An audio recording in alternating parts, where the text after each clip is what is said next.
Welcome to the Muscles and Veggies Fitness Podcast. This is where you get nutrition, health, fitness, performance, all perfectly packaged together in a bite-sized podcast to help educate and motivate you to stay on your fitness journey. 2024 is upon us, and I thought it would be nice to do a show that really highlights like 4 actionable routines, 4 actionable habits that we can start in 2024 that will help us to lose weight, feel great, have more energy, cognitively perform better, but just overall feel healthier at the end of 2024. So this might be an interesting podcast to take some notes on. We're going to go over 4 of my top biggest tips to really own 2024 for your health and your fitness. Real quick, before we get into that though, the sponsor of today's show is me, and I would like to ask you to do me a favor. There's a link in the description that you can click on to leave me a Google review. I know not a lot of people ask for Google reviews, but I'm asking for you to review my podcast or me as a person and a personal trainer on Google. That helps people find my personal training services here in Northwest Arkansas. And honestly, we're starting something really special in Northwest Arkansas when it comes to personal training. I've got another guy underneath me now. Jacob's doing incredible. So really, leaving those reviews for me on Google really helps me out. So I appreciate you taking the time to do that. The link is in the description. Tell me what you think about the show, or tell me what you think about my advice as a coach. As always, we tune into these shows because this is like a weekly coaching session for you to set your mind on healthy habits, to set your mind on things that you can be doing to invest in your health. Yes, invest, not just wealth, but in your health.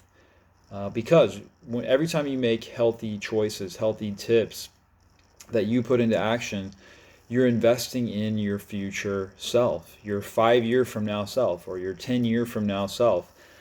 So hopefully these 4 tips will really give you some areas that maybe you can clean up on some things in 2024 and really start to put some of these things into action and see the benefits that result from them. Okay? So let's start. Number 4. Drink less caffeine and drink less alcohol. Let's start with caffeine for a second. Caffeine. How does caffeine give you energy when it doesn't have any calories whatsoever by itself? Think about that for a second. How does caffeine give you energy if it doesn't have any calories? Well, caffeine stimulates the adrenal glands to push out adrenaline and cortisol. And adrenaline and cortisol gives us a surge or a spike of energy. But really, if you think about the nature of adrenaline and cortisol, are these supposed to be used multiple times a day? These reserves, these incredible reserves of energy that we can tap into, do you think they're supposed to be used multiple times a day or every day even?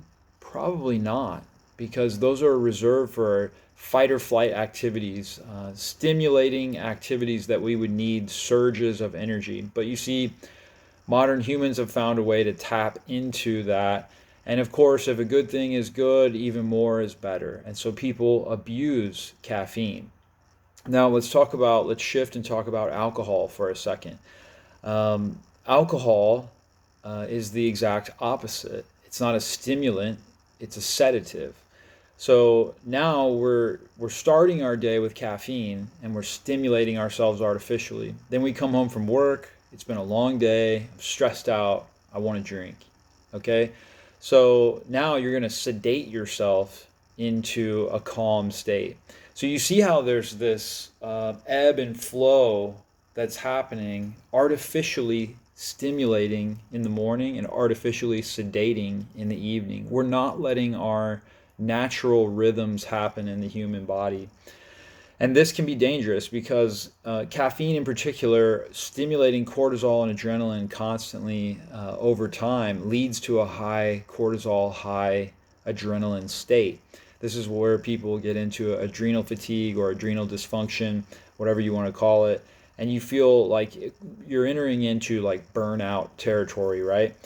Well, that high cortisol state leaves us feeling stressed out a lot of the times, almost wired but tired all the time. And then you come home and you feel like the only thing that really brings you out of that state, rather than, doing some calming activities or, doing some healthier things, people usually reach for a glass of wine or a beer or something like that. So I really want to emphasize, like, it's not all or nothing, and that's what you're going to hear a lot about in this show. Is like we're not talking all about completely ditching caffeine or completely ditching alcohol or completely ditching processed foods. But what we want to do is focus on, in 2024, how do we drink less caffeine? Maybe switch to 1 cup of coffee per day.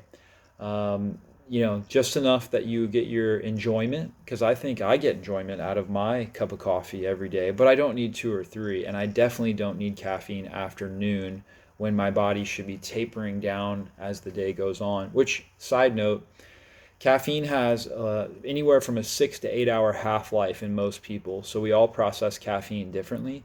And that means if you have 100 milligrams of caffeine, for most people, 8 hours later, you still have 50 milligrams circulating through the bloodstream. That means 8 hours after that, you still have 25 milligrams of caffeine circulating in the bloodstream. That means that most human beings that drink coffee on a regular basis or energy drinks or whatever, they literally have caffeine circulating in their system 24 hours a day. Think about that for a second, how that could be problematic. So let's focus on some healthier habits with caffeine and with alcohol. In particular, an alcohol, my clients and I, we try to live by the 1 to 3 drinks per week. How would you like to have them? Never more than 2 at a time. Okay? So 3 drinks per week, never more than 2 at a time. So I hope those tips help. Switching to 1 cup of coffee maybe, or 1 energy drink per day, and then keeping alcohol in its proper place, preferably on the weekends, and preferably socially around other people. Maybe not drinking alone, things like that. Let's move on to number 3. And, this one could also be number 1, honestly. But, I mean, it's literally one of the biggest health interventions you could possibly do for yourself, is to resistance train and to walk and move your body every single day. So resistance training every other day, walking and moving, swimming, biking, hiking every other day. So I think this is so beneficial because resistance training really, it prevents against the biggest killers of human beings on the planet. Heart attack, heart disease, stroke, obesity, diabetes, cancer. It even protects your brain against Alzheimer's, dementia, all-cause mortality. What does that mean? That means literally it protects me against even just being in a car wreck like I was in 2 years ago. You're more likely to survive that if you resistance train on a normal basis. I preferably, and my clients and I, we all train Monday, Wednesday, Friday, and then Tuesday, Thursday, Saturday, Sunday. You try to be walking 10,000 steps a day, maybe going for a hike or a bike or a swim, walking the dog, just doing something active. A lot of times for me, it's yard work, it's working around the house, things like that. Not everybody has that, that opportunity. Maybe you work a desk job 40 hours a week. So you have to be extra cognizant on, like, when can I, every 15-minute break, every lunch break, I'm taking a walk, I'm moving, I'm stretching. And then, of course, on your days off, you're planning a hike, a bike, something active. Trying to move as much as possible with those 3 days of resistance training. And I emphasize that because it's if you could bottle up and put in a pill what resistance training does for us, it would be a $1 trillion drug. But yet it's free, it's right at our disposal, but not everybody wants to utilize it. Everyone would rather sometimes rely on pharmaceuticals. So before I get off on a tangent, let's go into number 2, which is eat more whole foods than processed foods. And you notice I said just eat more of them. Don't completely eliminate processed foods if that's not realistic or measurable or tangible for you. And this really is staggering that 70% of the US American diet is made up of ultra processed foods. I heard that stat yesterday on a podcast. Sean Stevenson, shout out to Sean Stevenson and his book Sleep Smarter. He had a podcast yesterday all about anxiety, and he interviewed someone, and really, really great show if you want to look that up. It's his show is called the Model Health Show. Model Health Show. So, anyways, 70% of the US American diet is made up of ultra processed food. That means that 30% is made up of whole, real foods. All I would ask you to do is try to flip that number upside down.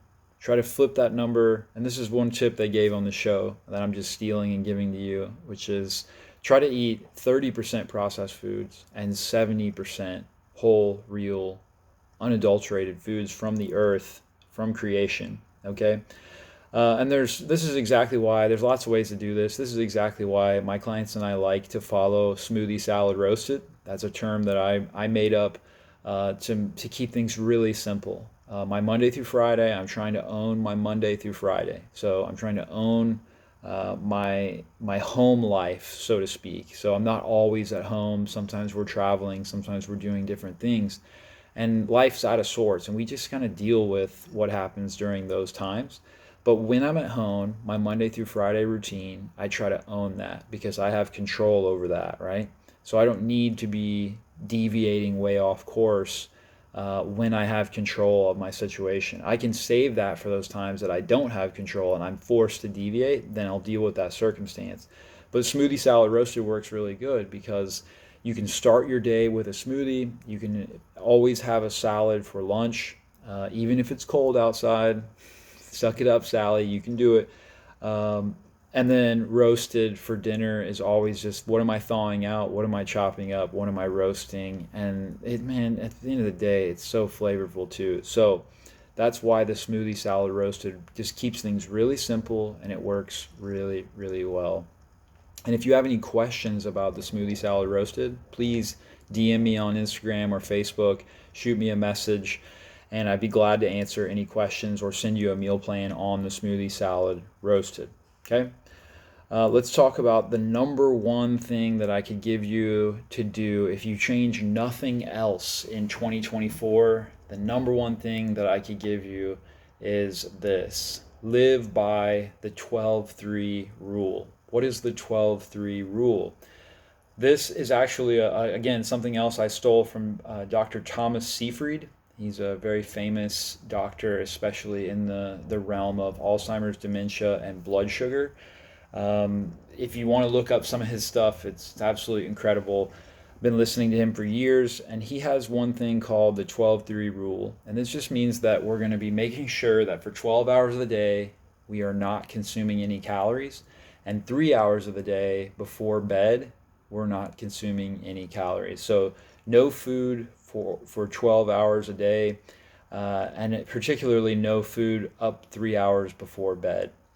And really, I should probably do a whole show just on fasting because the benefits of fasting, that in exercise, are staggering. I mean, again, the single handed most valuable health intervention you could possibly do, neck and neck fasting and exercise. Again, if you could bottle what these two things do for us and package them and sell them, it would be the most successful pharmaceutical drug in the history of mankind. Probably the most successful product, period, of mankind. And that's how beneficial fasting and exercise can be. And studies consistently look at fasting and exercise, and what they show is they have the same benefits. So fasting is like you're getting the same benefits of exercise without exercising. Isn't that amazing? It improves your blood sugar, it improves your immune function, it reduces blood pressure, it heals the gut lining, on and on and on and on. Fasting is so beneficial, and particularly fasting 3 hours before bed. So, in other words, stopping eating any calories 3 hours before bed. It puts you in such a better position to get a better night's regenerative quality sleep. And also, not only that, but it helps you burn more fat as well. And here's why. Let's talk about metabolism for a second. Your metabolism every day starts the day and it's ramping up and getting faster and faster. So let's say you get up at 6 a.m. and let's say your metabolism is getting ramped up. So it's not at its fastest point yet, but it's ramping up and gets about at its fastest point at the mid part of the day when we eat lunch. Okay. Now, as the day goes on, the metabolism again starts to shut down and goes slower and slower and slower and slower up until bed, when the metabolism is pretty much supposed to be shut down at that point when it comes to digesting our food, at least. And then we are set up to not use energy to digest food. The body's set up to use that energy to get a nice regenerative quality of sleep. And it has to go through the gears, so to speak. Deep sleep is the first gear we kind of get into in the night. Then we go into some light sleep. And then as the night goes on, we go into REM sleep, and that's where rapid eye movement sleep is, where we are in a dreamlike state. And this is like miracle grow for our brain. This really helps our brain get saturated in the things it needs to recuperate and perform again the next day. So the other thing that happens let me back up. When we are sleeping and we talk about metabolism, the one thing that can throw off all those gears, like deep sleep, REM sleep, light sleep, and really just kind of jar up and gunk up the system, is high blood sugar. So eating close to bed, especially carb-rich foods close to bed, this jacks up your blood sugar, which jacks up insulin, and therefore suppresses glucagon. We're going to talk about that in a second, but the one thing it does is it really disrupts our sleep cycles, and we get a poorer night's sleep. This leaves us the next day feeling more tired, more irritable, more cranky, less cognitively sharp, searching for our words, more brain fog, and then we also make poorer decisions throughout the day because we did not go through this nice quality cycles of sleep. Now, blood sugar throws all that off, and so we want to make sure that we're optimizing blood sugar. And of course, you can do that with a lot of the tips that we have today: exercising, eating more whole foods, less processed foods, even drinking less caffeine and keeping your stress low. And of course, alcohol will lower your blood sugar and keep you sleeping better at night. But one of the most important things we can do is shut off all calories and consuming any food 3 hours before bed. So for me, that's about 6:30 at night is the cutoff point that I don't allow myself to have any food. And I will tell you, I've been tracking my sleep for, I don't know, 4 or 5 years now using different wearables. And the best nights of sleep I've ever had was when either I didn't eat dinner or I ate a really, really early dinner, like 4:30, 4 o'clock, sometimes 5 o'clock. Those are the best nights of sleep that I got, when I had a solid 5 hours of no calories up until bed. So now the other thing I want to touch back on was the part where I said you get better fat burning. Okay, this just makes sense. If we stop eating 3 hours before bed and that lowers our blood sugar, we burn the most amount of fat in a day, arguably, when we sleep. And why is that? Because you're fasting. You are not consuming any calories, any food, and particularly any sugar. So insulin drops down to this really low state. And when insulin drops down to this really low state, that means glucagon goes really high. Glucagon and insulin are inverse. They're completely, when one's high, the other's low, and vice versa. Glucagon is what pulls fat out of the cell so that we can burn it for energy. Insulin is what takes fat and crams it into the fat cell. That's what insulin is designed to do. So, and both insulin and glucagon do a lot more than just those two particular things. But my point is that we want insulin to be low while we're sleeping, so glucagon can be high, and all night long we're dipping into our fat cells at night. Okay?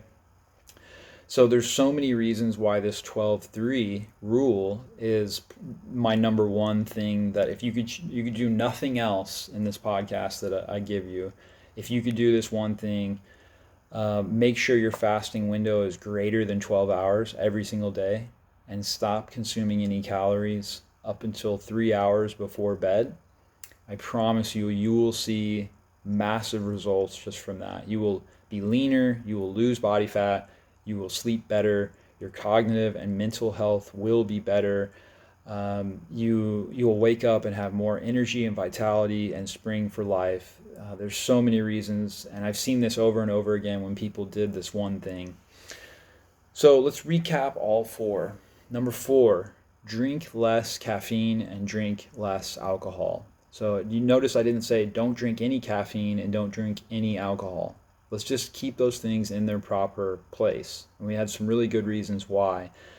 Number 3, resistance train, walk, hike, move every other day. So resistance train one day, walk, hike, bike, swim, move, do something active the other day. Try to do this at least 6 days a week. Do something active every single day. I promise your brain and your body will dramatically thank you for doing that.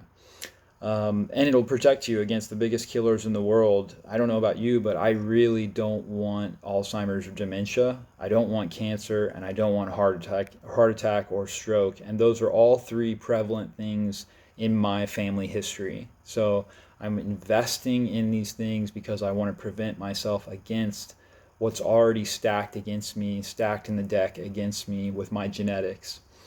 Number 2, eat more whole foods than you do ultra processed foods. Remember, try to flip that number over on its head, that you're eating 30% processed foods and 70% real whole foods. I try to even do more like 80-20, but it's not always the case. And then, of course, we just talked about the 12-3 rule. That's our number 1 tip. If you could do nothing else, stick to the 12-3. I promise you will get actionable results just from that. And listen, it's like, what is it, Friday the 29th of December 2023. If a month from now, January, the end of January, you've gotten massive results off any one of these things, please, I want to hear about it. So leave me a review on Google. You can do that. The link is in the description. Or you can DM me on Instagram or Facebook or any platforms where Muscles and Veggies is at. But that's the show for today. I hope that you have a wonderful 2024, and I hope that these tips really helped in tuning in this week and getting your session of coaching from the Muscles and Veggies Fitness podcast. Review the show on whatever player you're listening to. Subscribe to the show, because we put out a show every single week, and share the show. So share this with somebody else who probably needs a weekly coaching session, or you think they might like it. But that's all for the show today. I'll see you guys next week.